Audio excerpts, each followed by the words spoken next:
안녕하세요. 저는 평범한 직장에 다니는 30대 여자입니다.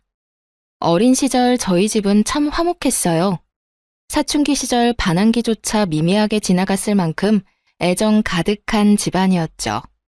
그렇게 10년 전 제게 닥친 불운은 너무도 참혹하다고 느껴졌어요. 그날은 여느 날처럼 학원이 끝난 저를 엄마가 데리러 왔어요. 집으로 돌아가는 길 차사고를 당했어요. 정신을 잃기 전 나눈 마지막 대화가 여전히 선명해요. 엄마, 나 너무 아파. 너무 무서워. 지희야, 괜찮아. 괜찮을 거야. 나중에 알고 보니 이웃분께서 사고를 목격해 빠르게 조치를 취해준 덕에 저는 늦지 않게 치료를 받을 수 있었어요. 회복을 위해 한동안 병원에서 지내야 했지만 그건 괜찮았어요. 그러나 저는 정신을 차린 뒤 마냥 안도할 수 없었어요. 왜냐하면 엄마는 이미 세상을 떠난 뒤였으니까요. 그 충격이 너무 커 저는 몸이 회복된 후에도 완만한 생활은 할 수 없었어요. 외상 후 스트레스 장애가 생겨 사고가 나기 전처럼 지낼 수 없었거든요. 저는 차에 올라타기만 해도 온몸에 땀이 송글송글 맺힐 정도로 극도의 긴장감을 느꼈기에 장거리를 차로 이동한다는 건 꿈도 못 꾼 채 지냈어요. 그래도 남은 가족들 덕에 저는 서서히 일상을 찾아갈 수 있었어요. 그리고 엄마를 사고로 떠나보낸 지 7년쯤 되었을 때 예비신랑을 처음 만났답니다. 예비신랑이 이직을 해 제가 다니던 회사에 저의 상사로 입사하게 되었죠. 안녕하세요. 김성훈입니다. 앞으로 잘해봅시다. 네, 최지희입니다. 잘 부탁드려요. 지희 씨는 좋겠네. 이렇게 잘생기고 능력 있는 상사도 만나고. 이렇게 멋지고 아름다우신 분들과 함께 근무하게 되어 제가 영광입니다. 팀장님은 평소 남직원의 칭찬을 자주 하던 분인지라 한 귀로 듣고 한 귀로 흘리는 편이었지만 이번만큼은 공감이 가더라고요. 뿐만 아니라 저를 콕 집어 말한 것도 아닌데 예비신랑의 말에 괜히 얼굴이 붉어지기까지 했죠. 아마도 저는 예비신랑을 보고는 첫눈에 반했던 것 같아요. 예비신랑은 당시 제 시선에선 완벽에 가까운 사람이라 생각했어요. 회사에서 스카우트 제안을 했을 정도이니 인정받은 것은 물론 훤칠한 외모에 활기찬 성격까지 돋보이던 사람이거든요.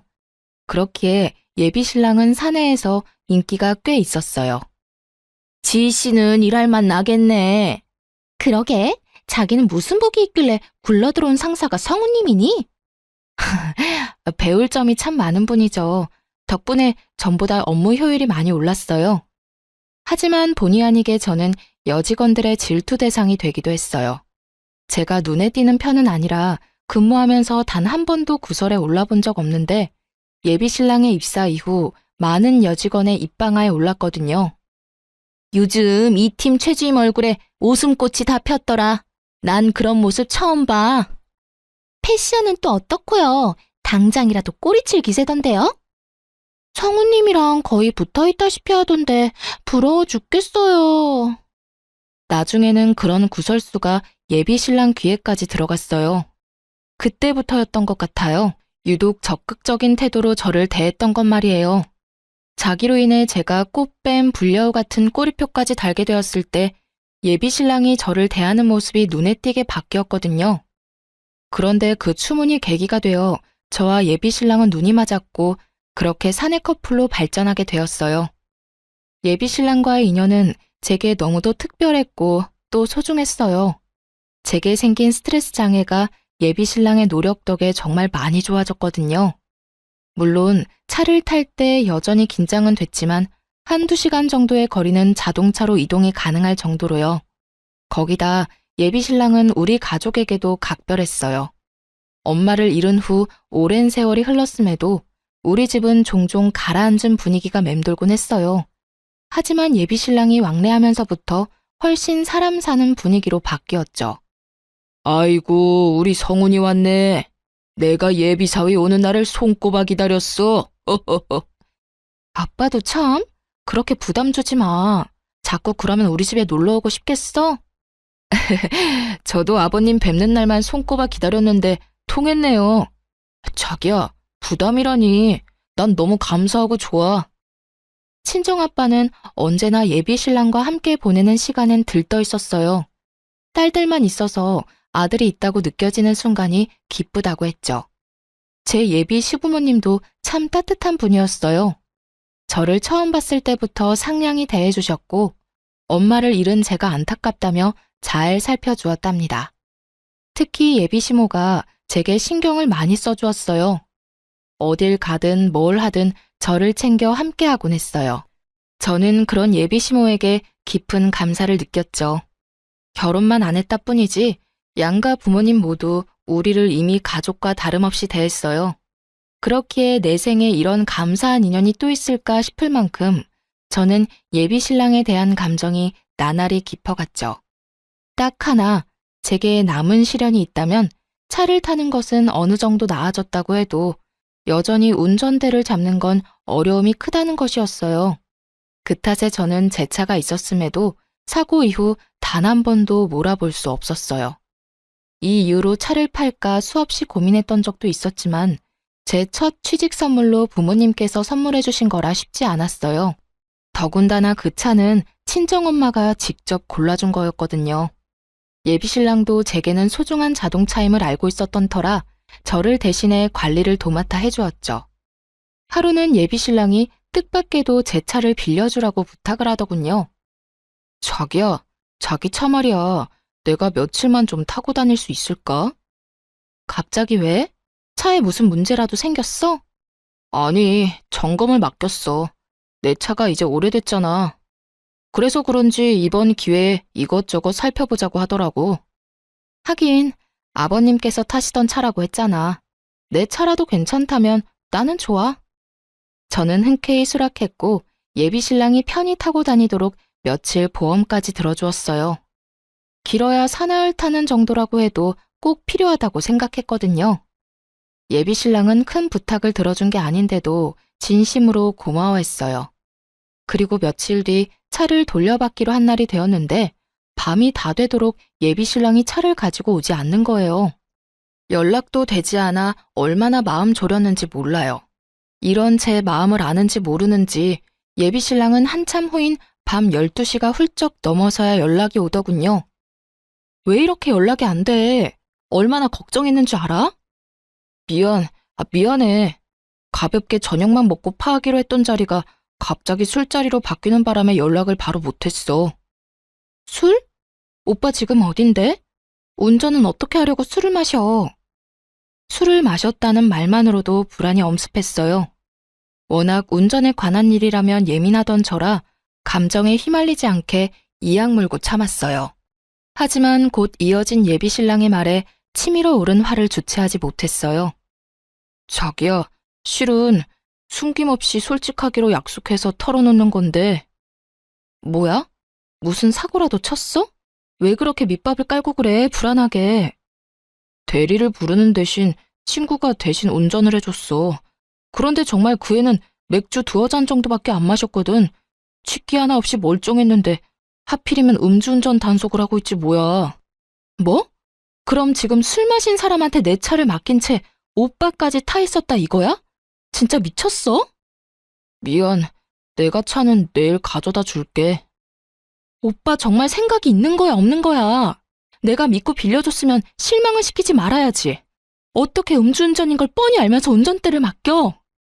아니, 운전을 정말 잘하는 친구기도 하고 또 맥주 조금 마신 건 사실 술 마신 것도 아니잖아. 예비신랑은 핑계댈 구실을 찾는 듯 했지만 이게 그런다고 그냥저냥 넘어갈 수 있는 문제인가요? 저는 다음날 예비신랑이 우리 집 앞으로 차를 몰고 오자마자 블랙박스 확인을 해보려고 했어요. 그런 저에게 서운하다며 화를 내더군요. 최지, 너 나 못 믿어? 뭘 알고 싶어서 블랙박스까지 확인하겠다는 건데.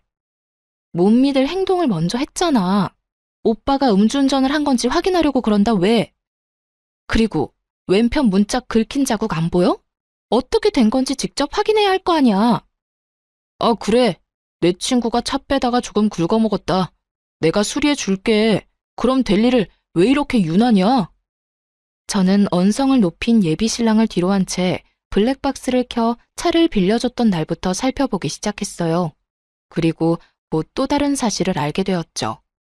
예비 신랑이 제 허락도 없이 차를 그 친구에게 빌려주기까지 했더군요. 알고 보니 자기 차를 정비소에 맡겼다는 것부터 거짓이었어요. 제게 차를 빌릴 구실일 뿐이었던 거예요. 몰래 제 차를 빌려준 것도 모자라 긁어먹고 또 음주운전까지 맡겼던 겁니다. 저는 이 모든 상황에 열이 뻗쳐 예비 신랑을 쥐잡듯 잡아댔어요. 정말 너무하다는 생각 안 들어? 나한테 이 차가 어떤 차인 줄 몰라? 빌려주고 싶거든 오빠 차를 빌려주던가. 거짓말까지 치면서 이랬던 이유가 뭔데? 어? 이러면서 뭐? 유난이라고? 자기야, 내가 미안해. 정말 진심으로 잘못했어. 그러니까 진정하고 이야기하자, 응? 나 무시하고 버린 이 상황에 진정 같은 소리 하고 있네. 일은 능력껏 척척 잘도 하는 사람이 이런 사리분별도 못하는 게 말이나 돼? 도대체 왜 이러는 건데 왜? 자기야, 무시라니 절대 그런 것 아니야. 그날 제게 용서를 빌겠다며 음주운전을 했던 그 친구까지 제 앞에 데려와서는 다시는 이런 일 없을 거라고 빌더군요. 거기다 둘이서 책임지고 제 차를 수리해 놓겠다고 약속했죠. 물론 그런다 해도 제 화가 쉽게 누그러지진 않았어요. 다만 이번 일을 통해 예비 신랑이 생각을 고쳐먹겠구나 싶었어요. 실로 그날 이후 차에 관련해서는 좀 더 신중하려는 모습을 보여줬어요. 그래서 제게는 하나의 사건이라고 표현해도 될 만큼 문제의 날이었지만 더는 책잡지 않고 넘어가기로 했어요. 그 후 6개월쯤 지났을 때 저희는 양가 부모님께 결혼 허락을 받았고 얼마 지나지 않아 상견례까지 하게 되었어요. 그렇게 본격적으로 결혼 준비를 하기 시작했죠. 그런데 모든 과정에서 어찌나 엄마 생각이 나던지 평소 잘 꾸지도 않는 꿈에 여러 번이나 엄마가 나올 정도로 사무치게 보고 싶더라고요. 그럴 때면 며칠을 감정이 널뛰기라도 하듯 오르락 내리락 요동을 쳤어요. 결혼을 앞둔 사람들은 싱숭생숭한 마음이 들기도 한다던데 그 때문이라 여기며 저 스스로 다독여가며 그렇게 결혼 준비를 이어갔죠. 하루는 친언니를 도와 조카들을 놀아주며 시간을 보냈어요. 간만에 누리는 여유라는 생각에 기분이 들떴어요. 그런데 친언니가 툭 던진 몇 마디에 깊은 고민에 빠졌습니다. 지희 너 아직 운전할 생각 없어? 갑자기 그런 건 왜 물어? 언니도 알잖아. 나 아직 운전은 무리라는 거. 그래도 결혼하면 금방 아이도 생길 텐데 괜찮겠어? 꼭 운전해야 할 필요는 없는 거 아니야? 애엄마라고 다 운전하는 것도 아니고 말이야. 꼭이라기보단 엄마가 운전할 수 있다는 게 육아엔 정말 큰 도움이 되거든. 언제가 됐든 운전할 마음이 조금이라도 있는 거면 지금부터 연습해보는 건 어떨까 싶어. 친언니의 말을 부정할 수는 없더라고요. 친언니뿐 아니라 주변에서도 운전하는 엄마들을 심심찮게 볼 수 있으니까요. 더군다나 남편이나 저나 적은 나이는 아니니 1년 정도만 신혼을 즐기고 바로 아이를 낳고 싶었어요. 그러니 친언니의 말에 절로 동요되었죠. 고심 끝에 저는 운전대를 잡아보기로 결정했어요. 못한다고 안 하면 평생 끝내지 못한 숙제로 남을 것 같았거든요. 그래서 친정아빠에게 운전 연수를 부탁했어요. 아빠, 나 운전 연습을 시작하려는데. 그게 정말이야? 그래, 이제 용기 내서 도전해봐야지. 잘 생각했다. 그치? 그래서 말인데 아빠가 좀 도와줘요. 잘 생각했다고 격려하던 아빠는 도와달라는 말에 적잖게 놀란 듯 보였어요. 말까지 더듬으며 말을 이었죠. 내가? 전문가한테 배우는 게 어떨까? 안전을 최우선으로 생각해야지. 아빠랑 몇 번만이라도 같이 연습해보고 자신감 조금 붙으면 그땐 학원 등록해서 연습할게. 제발, 응? 운전대를 잡는다는 생각만으로도 입이 바싹바싹 마르는데 낯선 사람을 옆에 태우고 운전을 한다는 건 제게는 아직 너무도 큰 어려움 같았어요. 그래서 무사고 경력 30년이 넘은 아빠의 도움이 절실했습니다. 그러다 보니 결혼을 앞둔 이 나이에 철부지처럼 졸라댔네요. 운전으로는 아빠도 베테랑이지 않느냐며 말이에요. 자식 이기는 부모 없다더니 저희 아빠도 제 부탁에 결국은 응해주었어요. 그렇게 주말에 2시간씩 제 차로 연습을 하기로 했답니다. 드디어 첫 운전 연습을 앞둔 전날 밤, 생각만으로도 긴장이 되어 한참이나 뒤척이다 잠이 들었어요. 그 탓인지 저는 꿈까지 꾸게 되었는데요. 그 꿈에는 이전에 왕왕 나오던 친정엄마가 평소와는 다른 모습으로 나왔어요. 다급하고 불안한 표정으로 무슨 말을 하고 싶은 건지 소리도 나지 않는데 연신 입을 뻐끔거리며 말을 하는 거예요. 엄마, 뭐라고? 소리를 내서 말을 해봐. 하나도 안 들려. 꿈속에서 제가 엄마를 등지고 몸을 돌리려는 그때 엄마가 제 손목을 확 잡아 끌며 소리쳤어요. 안 돼, 안 돼, 그 차는 안 돼. 저는 그 순간 번뜩 눈이 떠져 잠에서 깼어요. 결국 운전 연습을 하기로 한 날 아침, 찜찜한 마음에 친정아빠에게 연습을 미루자고 한 뒤 레커차까지 불러 제 차를 정비소로 옮겼습니다. 예비신랑은 주말엔 늦잠을 자는 편이라는 걸 알기에 제 꿈 때문에 쉬는 사람에게 이런 부탁을 하고 싶지는 않더라고요. 다행히 정비소에 도착하자마자 제 차를 점검받을 수 있었어요. 그런데 차를 맡긴 지 1시간도 채 되지 않아 정비사에게 연락이 왔고 저는 정비사의 말에 기함했습니다. 차주님, 이거 차가 완전 엉망진창인데요. 수리하려면 장난 아니겠어요. 네? 그게 무슨... 제 차랑 다른 차가 헷갈리신 거 아니에요? 지금 우리 정비소에 있는 차라곤 차주님 차뿐인데 헷갈릴 거 뭐 있어요? 그나저나 이 차로 운전 연습을 나갔다간 다시는 운전대 잡을 일조차 없을 뻔했어요. 점검 맡기길 천만다행이지. 저는 정비사의 말이 전혀 이해가 가질 않았어요. 최근에 예비신랑에게 빌려준 것 말고는 차에 올라타 본 적도 없는데 사고라니요. 무슨 말씀을 하시는 건지 도통 이해가 안 되네요. 거의 탈 일 없는 차라서 분기마다 꼬박꼬박 점검하는 거 아시잖아요. 어떻게 된 사정인지까진 나도 모르지만 내부만 보면 충돌 사고가 있었던 모양이에요. 이 정도로 망가지려면 사고도 꽤 컸을 것 같은데. 그 말을 듣는 순간 불현듯 떠올랐던 때가 있었어요. 사실 예비신랑이 갑작스럽게 입원했다며 연락이 왔던 적이 있거든요. 저는 정비사에게 양해를 구해 전화를 끊은 뒤 곧장 예비신랑에게 찾아갔어요. 잠이 덜 깼는지 부스스한 몰골로 현관을 열어주더군요. 저는 그런 예비신랑에게 물었습니다. 오빠, 입원했던 이유가 뭐라고 했었지? 갑자기 찾아와서 무슨 소리를 하는 거야. 태어난 지가 언젠데 그런 걸 물어. 내 차 말이야. 오늘 정비소에 맡겼는데 내가 이상한 소리를 들었어. 뭐? 갑자기 정비소에 차를 왜 맡겨? 그걸 어떻게 정비소까지 가지고 갔는데? 예비신랑은 제 차 얘기가 나오자마자 잠이 번뜩 깨는지 놀란 토끼 눈이 되어서는 묻더라고요. 저는 화를 누른 채 정비소에서 들은 이야기를 꺼냈어요. 하지만 예비신랑은 자신이 아니라며 어찌나 잡아떼던지 입원했던 걸 몰랐다면 깜빡 속을 정도였다니까요. 왜 맡겼는지는 중요한 게 아니야. 내가 사장님한테 이상한 소리를 들었어. 차 상태가 안 좋다는데 오빠 뭐 아는 거 없어? 차가 어디가 어떻게 이상하다는데? 설마 너 날 의심하는 거야? 응. 오빠 말곤 내 차를 타는 사람도 없고 오빠만큼 내 차를 잘 아는 사람도 없으니까. 내 차가 사고 차량 같다는데 어떻게 된 거야? 내가 그걸 어떻게 알아? 사고 차량이라니 말도 안 되잖아. 그리고 내가 이런 의심이나 받자고 그동안 널 대신해서 관리해준 줄 알아? 이런 대우나 받자고 내가 신경 써준 줄 아냐고. 솔직하게 먼저 털어놓았다면 좋았을걸. 끝까지 잡아떼고 억울하다는 듯 말하는 예비신랑의 태도에 저는 참을 수 없었어요. 혹시나 하는 마음에 정비사와 나눈 통화 내용을 녹음해뒀는데 그걸 이렇게 쓰게 될 줄은 정말 몰랐네요. 저는 예비신랑을 한참 노려보다가 말없이 녹음해뒀던 파일을 재생시켜 들려주었어요. 이래도 억울한 척, 모른 척 할 거야? 운전대도 못 잡는 내가 사고를 냈을까? 빨리 바른 대로 말해. 지희야, 미안해. 정말 계속 숨기려던 건 아니었어. 수리비가 너무 많이 든다고 해서.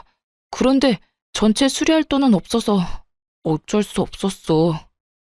오빠의 안일함으로 인해 오늘 어떤 일이 생길 뻔했는지 알아? 예비 신랑은 그제야 모든 걸 인정한 듯 털어놓기 시작했어요. 저 모르게 차를 몰고 나간 적이 있는데 그때 사고를 당했다고요. 입원했던 것도 전부 그 사고 때문이었다면서요. 당시 제 차가 없어졌다는 사실을 뒤늦게 알게 되어 예비 신랑에게 물어봤었는데 그때는 점검일이 다가와 미리 제 차를 가져가 자신이 아파트 단지에 세워뒀다고 했어요. 급작스럽게 입원하게 되어 말을 못했다고요. 저는 바보처럼 그 말을 그대로 믿었네요. 이런 비밀이 숨겨져 있던 건 줄도 모른 채 말이에요. 하지만 여전히 풀리지 않은 의문이 하나 있었어요. 바로 자동차의 외관은 너무도 멀쩡했다는 거죠. 저는 혹시나 하는 마음으로 예비 신랑에게 물었어요. 외관은 평소랑 다를 게 없었어. 그래서 사고가 났을 거란 생각도 못했고. 어떻게 된 거야? 외관만 먼저 수리했어. 다음 달에 보너스 나오면 그때 내부 수리도 할 예정이었고.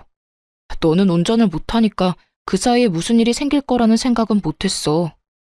그러니까 지금 오빠 말은 나를 속이기 위해서 외관 수리만 먼저 했단 거야? 내가 정말 이 일을 끝까지 모를 거라고 생각하고? 진짜 오빠가 나한테 어떻게 이래? 실로 꿈에서 엄마가 나와 차에 대해 암시해주지 않았더라면 이번은 엄마의 뒤를 이어 저와 친정아빠가 상을 치렀을지도 모른다는 생각에까지 이르자 온몸에 소름이 끼쳤어요.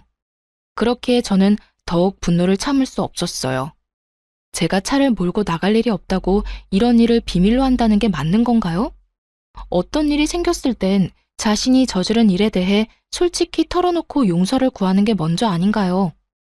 저는 예비 신랑을 향한 실망감에 언성까지 높이며 화를 냈어요. 그런데 제게 미안함을 내비치던 예비 신랑은 제가 쏟아내는 분노에 얼굴이 점점 굳어갔어요. 그러더니 결국 제게 상처까지 안겨주었습니다. 그러니까 네가 얼마나 놀랐을 줄 아니까 내가 계속 미안하다고 했잖아. 무릎이라도 꿇고 싹싹 빌어야 해? 아니면 계속 내가 네 눈치라도 보고 있어야 해? 그래야 기분이 좀 풀리겠어? 어? 뭐? 오빠는 내가 화내는 게 거슬려? 그럼 내가 화낼 일을 애초에 만들지 말던가. 아무것도 모르고 내가 원래 계획대로 아빠와 운전 연습이라도 했어봐. 그래, 그건 계획이었던 거고. 어머님께서 꿈에서 알려줘서 사고 없이 잘 넘어갔잖아. 그럼 다행인 거지. 이렇게 전후 사정 다 털어놓은 나한테 화만 내고 있을 필요가 있어? 내가 이 사실을 미리 알게 돼서 망정이지. 몰랐으면 나나 아빠나 이미 이 세상 사람이 아니었을지도 모르는데 그런 말이 나와? 내가 화내는 것만 기분 나쁘냐고. 아니, 그래서 누가 사고 났어? 어? 그런 것도 아닌데 왜 오버야? 미안한 마음 싹 사라지게 왜 이렇게 성질나게 하냐 넌? 점점 뻔뻔하다 못해 못나게 구는 예비 신랑의 언행에 정이 다 뚝뚝 떨어졌어요. 말로는 안 되는 사람이란 걸 온몸으로 느꼈기에 지금의 제 감정을 딱 10분의 1만큼이라도 느끼게 해주고 싶어졌어요.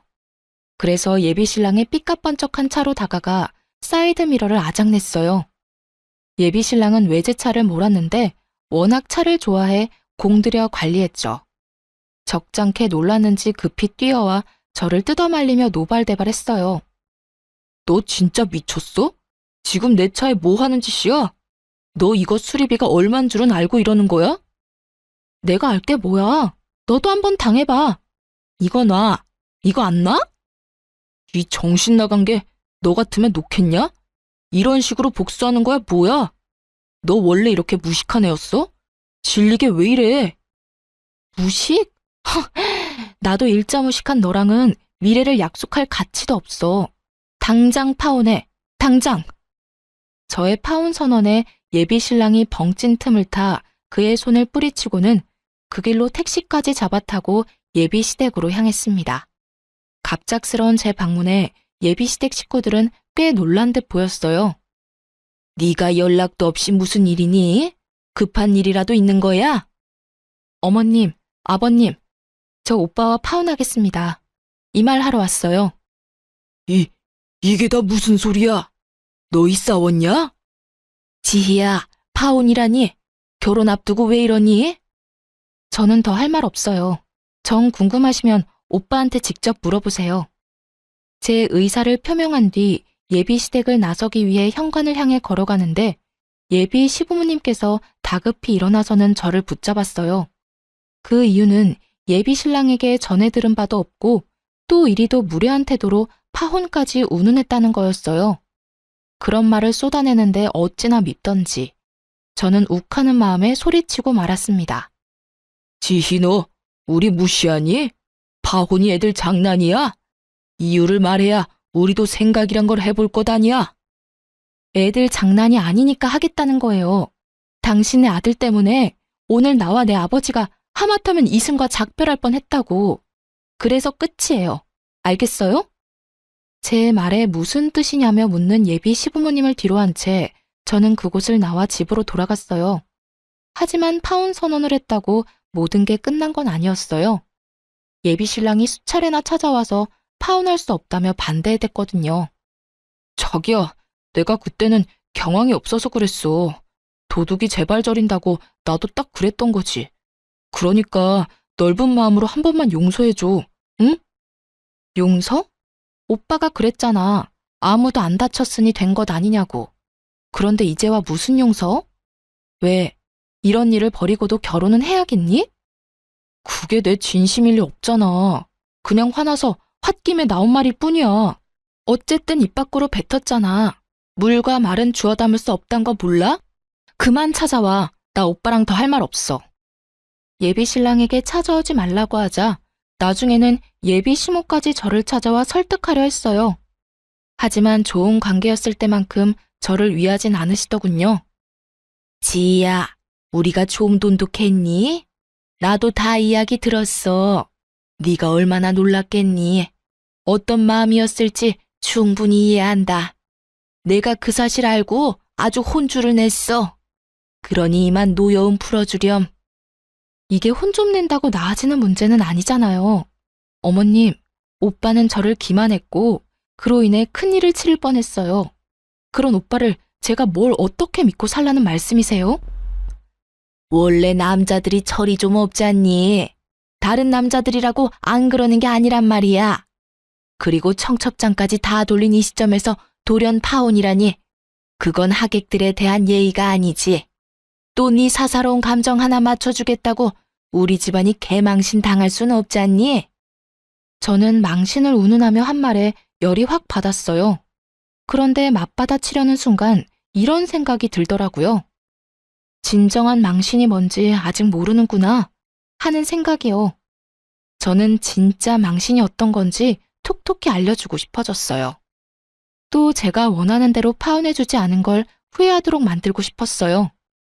그래서 생각할 시간이 필요하다고 예비 시모를 돌려보냈고 며칠 뒤 예비 시댁을 찾아가 파혼을 무르겠다고 말했어요. 우스운 건 저를 설득하겠다며 찾아왔을 땐 할 말 안 할 말 가리지 않고 다 했으면서 막상 파혼하지 않겠다고 하니 그제야 제 눈치를 살살 보더군요. 그뿐일까요? 제 끼니까지 그렇게도 살뜰히 챙겨주더라니까요. 샐러드를 종류별로 대령하는데 그 꼴이 참 우스울 정도였어요. 덕분에 편하게 끼니를 챙기며 덤으로 다이어트까지 했네요. 그렇게 2주라는 시간이 더 흐르고 결혼식 당일, 저는 일찍이 예식 준비를 시작했어요. 예비 신랑은 자기들 계획대로 흘러간다는 생각에 기분이 좋은지 준비하는 내내 싱글벙글이더군요. 자기야, 오늘 너무 예쁘다. 우리가 이제 부부라니 우리 정말 잘 살자. 내가 잘할게. 그래. 저와 예비 신랑의 준비가 얼추 끝나갈 즈음 양가 식구들도 식장에 도착했어요. 예비 시부모님은 파혼 이야기는 없었던 듯 조금의 어색함도 없이 친정아빠와 인사를 나누더군요. 그러고는 제게와 너무 예쁘다며 입바른 소리를 하는데 어찌나 가증스럽게 느껴졌는지 몰라요. 하지만 애써 그런 생각을 지우며 웃음 띤 얼굴로 반겼어요. 제게 특별한 이날 미리 초칠 수 없으니까요. 드디어 하객들이 하나 둘 예식장에 오기 시작했어요. 예비 신랑과 시댁 식구는 정신없이 하객들을 맞이했죠. 시간이 꽤 흐르고 신랑 측 하객이 붐비기 시작하니 수군대는 소리가 점점 커졌어요. 신부 측 하객은 저게 다야? 이렇게까지 없을 수 있나? 가족만 온다고 해도 이렇게 텅 비진 않을 텐데 말이야. 특이하네. 이 수군거림을 들은 예비 신랑과 예비 시부모님은 그제야 뭔가 쎄한 기운을 느끼고는 예식장을 번갈아 살피더니 제가 있는 신부 대기실로 다급히 들어왔어요. 자기야, 자기 청첩장 다 돌렸지? 응, 다 돌렸지. 왜? 무슨 일 있어? 그게 신부 측 좌석이 텅텅 비었어. 이게 어떻게 된 거지? 예비 신랑이 이렇게까지 확인한 데에는 다 이유가 있었어요. 신랑 측 하객에 비하면 신부 측 하객 수가 직계 가족을 제외하면 10명도 채 되지 않았거든요. 저는 그저 웃음 띤 얼굴을 할 뿐 말을 보태지 않았어요. 그러자 예비 시모가 한쪽 무릎을 꿇고 엉거주춤 앉더니 제 손을 부여잡고는 울상인 표정을 하고 애원하기 시작하더군요. 예, 지희야, 설마 아닐 거라 생각하지만 이게 다 네가 의도한 건 아니지? 응, 이 경사스러운 날에 그럴 리가 없지. 그치? 그건 모를 일이죠. 어떤 의도를 말씀하시는지 모르겠지만 뭐든 장담할 수 있는 일은 없으니까요. 파혼한다고 했다가 물은 이유가 다 있는 거지. 너 정말, 지희야, 무슨 생각을 하던 그건 아니야. 제발 결혼식은 성황리에 잘 마치자꾸나, 응? 예식 끝나고 후에 상의를 해도 늦지 않잖니? 엄마, 뭔 소리야 그게. 좀 알아먹게 말을 해봐. 뭘 예식 끝나고 상의한다는 건데? 상황 파악이 안 되면 입 다물고 꿇어. 지희야, 아가, 제발 예식을 망치지 말아다오. 이렇게 부탁할게. 우리 체면 좀 지켜주렴. 예비 신랑까지 제 앞에 무릎 꿇자 사회자가 예식의 시작을 알렸어요. 하지만 예비 시모는 제 대답을 기다리는지 일어날 생각이 없어 보였죠. 그래서 저는 여전히 웃음 띤 얼굴을 유지한 채 대답했어요. 어머님, 괜한 걱정 마시고 일어나세요. 어머님 말씀대로 성황리에 잘 맞춰요, 우리. 그래, 고맙다, 지희야. 고마워. 그럼 난 너만 믿고 먼저 식장에 들어가마. 제 말에 안심이 됐는지 예비 시모는 예비 시부와 함께 호란으로 향했어요. 예비 신랑은 도대체 무슨 상황인 줄 모르겠다며 고개를 절레절레 흔들더니 곧 직원의 안내에 따라 자신의 위치로 돌아갔죠. 그렇게 모든 준비가 끝나고 제 파혼식은 시작되었습니다. 결혼식 순서에 맞춰 저는 순순히 응했어요. 그리고 신랑 신부의 혼인 서약 순서, 신랑은 씩씩하게도 서약서를 낭독하더군요.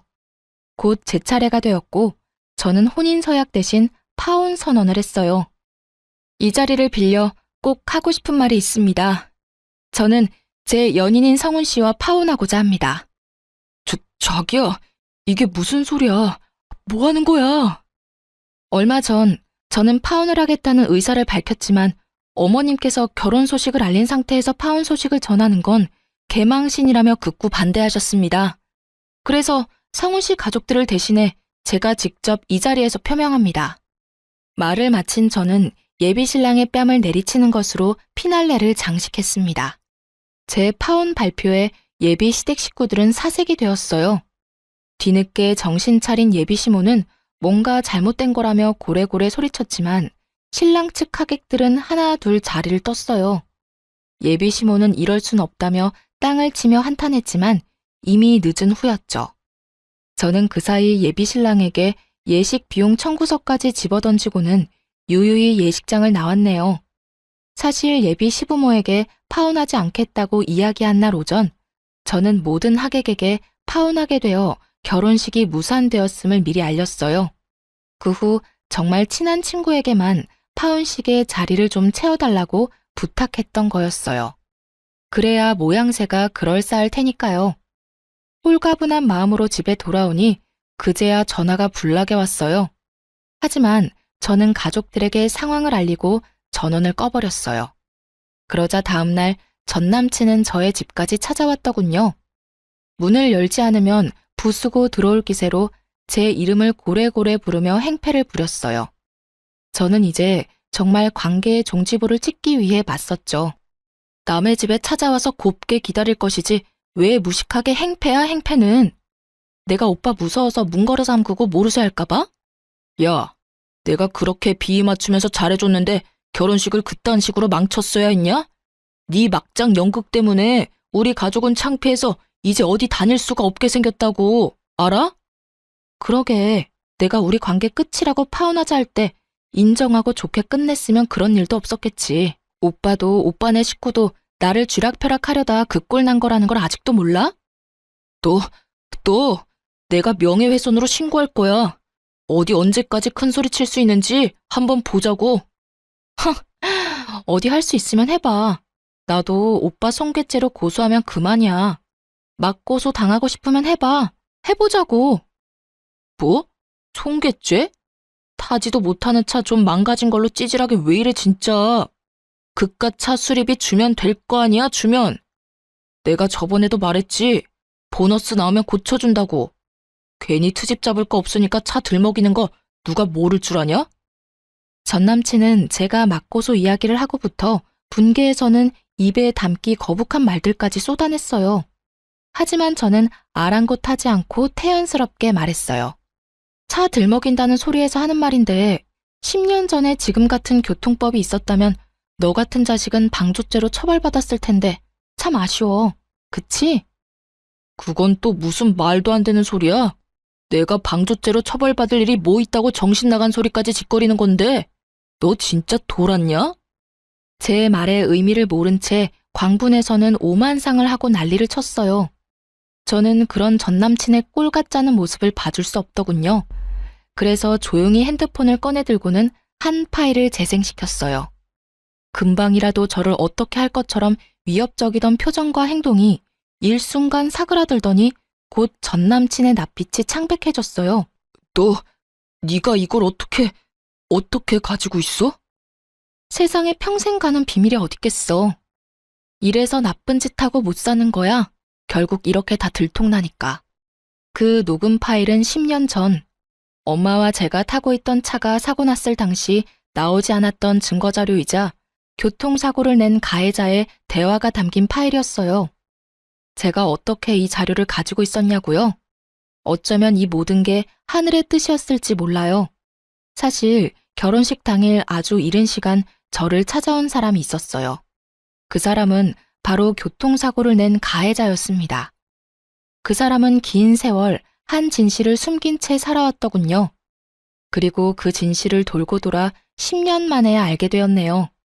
그 사람은 제 전남친과 절친이었던 친구이자 또 그 사고로 인해 절교까지 하게 된 사이였다는 걸요.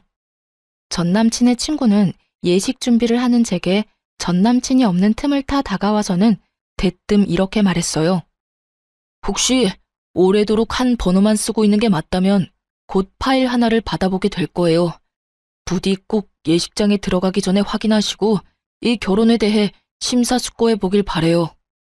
그러고는 제가 무슨 말을 하기도 전에 홀연히 사라졌어요. 정말 그 사람의 말처럼 곧 문자로 파일 하나가 왔고 저는 화장실을 핑계로 짬을 만들어 파일을 확인했어요. 아주 낯익은 전남친의 목소리와 낯선 목소리가 번갈아 흘러나왔죠.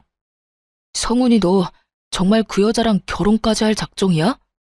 무슨 질문이 그러냐? 내 결혼 계획에 문제라도 있는 것처럼? 너랑 교제하고 있는 그 여자 10년 전 우리가 낸 교통사고 피해자 중 한 명이잖아. 그 여자는 이 사실을 알고는 있어? 야, 알고 있으면 우리가 연애를 어떻게 하냐? 너 어디 가서 이런 말 하지 마라. 알겠냐? 그리고 우리라니 난 그냥 네 옆에 앉아 있었을 뿐이잖아. 말 조심해. 야, 말은 똑바로 해야지. 그때 네가 장난친다고 핸들을 오른쪽으로 잡아당기는 바람에 충돌한 거 잊었어? 평생 죄스러운 마음으로 살아도 모자랄 판국에 그 여자랑 결혼이라니. 정말 사랑해서 결혼하려는 건 맞아? 성훈이 너 도대체 무슨 생각인 거야? 이 맹추 같은 게 넌 이 나이 먹도록 사랑 타령이냐? 걔 엄마 앞으로 돈이 꽤 나왔는데 자식들한테 그 돈을 분배해줬더라고. 근데 내 여친이 재테크로는 기가 막히거든. 벌써 그 나이에 재테크로 모은 돈이 장난 아니야. 그러니 내가 과거 운운할 여유가 있겠냐? 무슨 수를 써서든 잡아서 내 옆에 앉혀놔야지. 내 여친이 곧 내 노후인데 과거 따위 너랑 나만 잊고 살면 죽을 때까지 아무도 몰라. 네, 제가 당한 교통사고의 원인은 바로 전 남친의 장난 때문이었어요. 핸들만 당기지 않았어도 아찔한 상황이 생겼을지 몰라도 제 엄마의 목숨까지 앗아가는 큰 사고는 면했을지도 모를 일이었던 거죠. 거기다 저와 결혼하려는 이유가 제가 모은 재산 때문이었다뇨. 엄마에게 배운 경제관념이 만들어준 지금의 아니, 그런 제가 모은 돈이라는 배경 때문에 사고 피해자라는 걸 알고도 묵인했고 또 결혼까지 결심했다니. 전 남친은 제가 만난 사람 중 가장 사악하고 끔찍한 악마처럼 보였어요. 그래서 그 자리에서 전 남친의 멱살을 잡아채 막무가내로 흔들며 난리를 쳤죠. 넌 사람도 아니야, 이 자식아. 어떻게 네가 동승했던 차에 치인 피해자라는 사실을 알고도 여태 모른 척하고 나와 내 가족을 속일 수 있어? 이건 오해야. 아니, 모함이라고. 내가 저런 말을 했을 리 없잖아. 그럼 오빠 목소리와 똑같이 흘러나오는 저 사람은 뭔데? 뭐냐고. 아니라고 부인을 하려거든 좀 정성스럽게라도 하던가. 저는 한참을 전 남친에게 막말을 퍼부었어요. 그래도 분이 풀리지 않아 친정 식구와 전 예비 시모에게 꼭 밝힐 일이 있으니 당장 제 집으로 와달라 연락까지 했어요. 친정아빠와 전 예비 시댁은 다 근거리였던 터라 모두 한 곳에 모이는 데까지 시간은 얼마 걸리지 않았어요. 전 예비 시모는 불쾌함을 드러내며 격양된 목소리로 저를 채근했죠. 네가 말한 밝힐 일이란 게 뭐냐? 피차 얼굴 마주하고 있을 사이는 아니니 빨리 하고 끝내. 그리고 넌 내가 가만 안 둘 테니까 각오하는 게 좋을 거야. 저는 전 남친의 만류에도 곧바로 녹음 파일을 틀었어요. 10년 전 사고를 알고도 모른 척 저와 결혼하려던 사실이 모두에게 밝혀지자 친정아빠는 분노에 전 남친의 멱살을 잡고 얼굴을 수도 없이 내리쳤어요. 잔뜩 겁에 질린 전 남친은 그제야 제 앞에 무릎을 꿇었죠. 그리고 전 예비 시모도 더 설 자리가 없게 되자 그제서야 우리 가족에게 굴복해 그들은 하루 꼬박 손이 발이 되도록 싹싹 빌어댔어요. 하지만 개버릇 남 못 준다고 비는 그 순간에도 알량한 자존심은 챙기고 싶었는지 전 예비 시모가 이러더군요. 옛날 일이고 사고를 낸 사람이 제 아들이 아니란 건 변함없어요. 당시 제 아들에게 죄를 묻지 않은 건 다 그만한 이유가 있기 때문이겠죠. 돈 때문에 지희와 결혼까지 하려 했고 그 사실을 알고도 묵과한 것에 대한 사죄를 드리는 겁니다. 지금 시시비비를 가려보자 이거예요? 어머님, 아니, 이제 아줌마라고 해야 맞나? 아줌마 죄를 묻지 않을 이유가 있던 게 아니에요. 그냥 아줌마 아들이 요리조리 잘 피해간 잠재적 범죄자일 뿐이지. 이 양반이 입만 살아가지고. 이보시오, 지금 법대로라면 음주운전 차량에 동승한 사람도 처벌 대상이라는 걸 몰라서 짓거리는 거요? 그리고 분명히 녹음 파일에 저 자식이 핸들을 꺾었다고 하잖아. 부모라면 언제고 자식 편이라지만 죄 지은 자식 두둔하는 게 옳은 거요? 남의 귀한 자식 범죄자 취급하지 마세요. 살면서 사소한 잘못도 안 하고 사는 사람이 있답니까? 그리고 벌써 공소시효도 지난 옛날 일로 왜 이렇게 구차하게 구는 건지 돈 보고 비밀을 숨긴 것은 인정하지만 그날의 일은 그만 끄집어내셔요. 아, 그럼 아줌마, 이건 어때요? 당신 아들이 몰래 끌고 나가 아작낸 제 차, 사고 났던 거 숨기려고 겉만 번지르르하게 고쳐놨잖아요. 이건 어떻게 하실 건데요? 이 사람은 보너스 나오면 고쳐준다고는 했지만 파혼까지 한 마당에 제가 그 말을 어떻게 믿어요? 그냥 깔끔하게 법대로 해요. 이전에 처벌받지 못한 거 덮어두고 새로운 죄목으로 법의 심판을 받으면 되겠네요. 그건 우리가 당장이라도 변상할게. 지희야, 법이라는 게 합의가 되지 않았을 때 필요한 거잖니? 너만 괜찮다면 우리가 주마. 새 차를 바꾼다면 그 값만큼 전부 줄게. 제발 다 끝난 마당에 지저분하게 헤어지진 말아주렴, 응? 제가 지금 수리비가 없어서 이래요? 그 차는 제게 정말 소중하다고요. 10년 전 떠나보낸 엄마와의 추억이 깃든 거라고요. 그런데 당신 아들이 다 엉망으로 만들었다고. 그걸 책임지란 말이야, 그걸. 미안하다. 그건 정말 미안해. 내가 어떻게 해주면 되겠니? 법적으로 하겠다고 무섭게 굴지만 말아주렴. 부탁이야. 내 아들 파혼까지 당한 마당에 더 꼬이게 할 순 없잖니. 그제야 전 예비 시모는 파혼당한 것을 순순히 인정했어요. 더 문제 삼지 못한 것 뿐이겠지만요. 그리고 더 나아가 전 남친이 망가뜨린 제 차에 대해 기존 수리비의 5배의 비용을 물어줘야 했어요. 제가 법대로 하자고 할까봐 먼저 발벗고 나서기까지 하더라고요. 법적 다툼만은 봐달라며 애원하면서 각서까지 썼으니 말이에요. 겉모습만으로는 상대를 파악하기 어렵다는데 훤칠하고 능력 있는 전 남친의 모습에 빠져 이 사달이 날 때까지 콩깍지가 씌었었구나 하는 생각마저 드네요. 지금은 파혼한 지 1년 반이라는 시간이 훌쩍 지났어요. 1년 전만 해도 전 남친의 소식이 심심찮게 들렸답니다. 우리의 파혼을 계기로 동창들 사이에서 돈 보고 결혼하려다 덜미가 잡힌 파렴치한이 된 듯 하더라고요.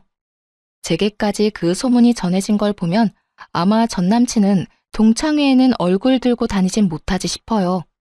그 소식을 마지막으로 전 남친에 관한 소식은 끊겼어요. 다시는 마주칠 일이 없길 바랄 뿐이죠. 꽤 긴 시간이 흐른 지금 저는 운전을 꽤 잘하게 되었어요. 파혼 사건을 계기로 엄마가 늘 우리 가족을 곁에서 살펴주고 있다는 것을 실감하게 되어 용기가 많이 났거든요. 제 첫 차였던 사고 차량도 잘 처분했어요. 수리비로 받게 된 비용으로 더 좋고 안전한 차로 바꾸게 되었거든요. 제 결혼은 찬란하지 못하고 끝이 났지만 그 덕에 저는 더욱 윤택한 삶을 살 수 있게 된 것 같아요. 내쳐야 하는 사람을 바로 알고 저를 위한 삶으로 채워갈 수 있게 되었으니까요. 비록 쉽게 잊혀질 기억이 아니지만 결혼에 대한 부정적인 생각이 들거나 하진 않아요.